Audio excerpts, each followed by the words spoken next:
Daisy Jail Farm Park, first one of its kind in India, now in Hyderabad. 50% discount on Magic Pass. ఈరోజు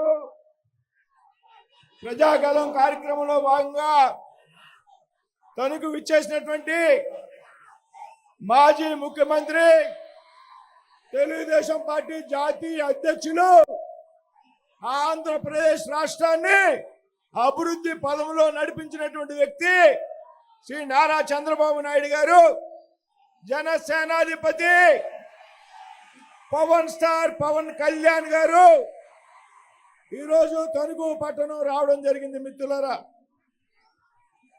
ఇవాళ రాధాకృష్ణ గారి నాయకత్వంలో ఇవాళ ఈ తణుకులో జరిగినటువంటి ఈ కార్యక్రమాన్ని చూస్తుంటే నిన్నటి వరకు 160 సీట్లు వస్తాయన్నటువంటి కూటమికి ఈ తణుకు ఈవేళ ప్రదర్శన ద్వారా 175 సీట్లు కూడా ఈ రాష్ట్రంలో గెలుస్తాయి అనేటువంటి విషయంలో నాకు అనుమానం లేదు.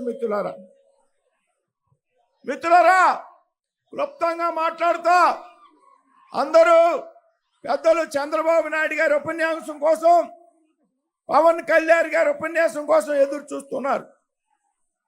ఈ రాష్ట్రంలో ముఖ్యమంత్రి ఈ ప్రజలను మోసం చేస్తున్నాడు అనేటువంటి విషయం మీరంతా కూడా గ్రహించండి. దయచేసి ఒక చేత్తో 100 రూపాయలు ఇచ్చి మరొక చేత్తో 1000 రూపాయలు దోచేస్తున్నటువంటి ముఖ్యమంత్రి భారతదేశంలో ఎవడన్నా ఉన్నాడు అంటే ముఖ్యమంత్రి అనేటువంటి విషయాన్ని మీరంతా కూడా తెలుసుకోండి. మిత్రులారా, ఇవాళ కేంద్ర ప్రభుత్వ పథకాలకి పేర్లు మార్చుకోవడం ద్వారా, స్టిక్కర్లు మార్చుకోవడం ద్వారా ఇవాళ తన పథకాలుగా చెప్పుకునేట్టున్నాడు. ఇవాళ మీ అందరికీ కూడా మభ్య పెడుతున్నాడు.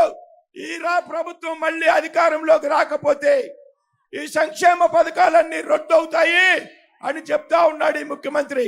కానీ మిత్రులారా, ఇవాళ కేంద్రంలో అమలవుతున్నట్టు సంక్షేమ పథకాలు ఏదైతే ఉన్నాయో అవి కేంద్ర ప్రభుత్వంతో అమలు కాబడుతున్నాయటువంటి విషయాన్ని మీరంతా కూడా గ్రహించాలి.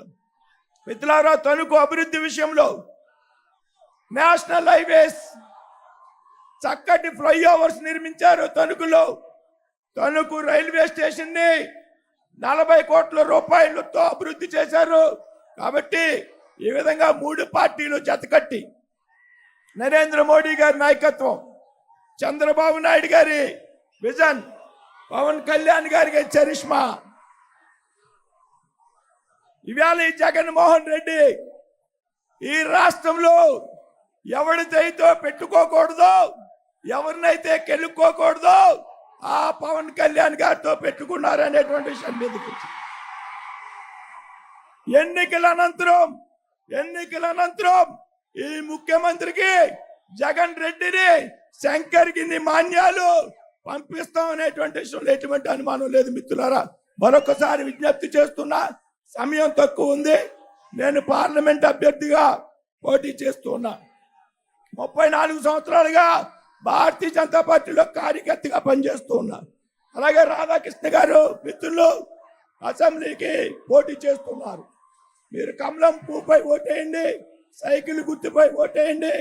ఈ రాష్ట్రాన్ని అభివృద్ధి పదంలో నడిపించాలని మిమ్మల్ని అందరినీ కోరుతూ సెలవు తీసుకున్నాను. జై హింద్, జై భారత్. సుమన్ టీవీలో మీ పర్సనల్ అండ్ బిజినెస్ ప్రమోషన్స్ కోసం కింది నెంబర్కి కాంటాక్ట్ చేయండి.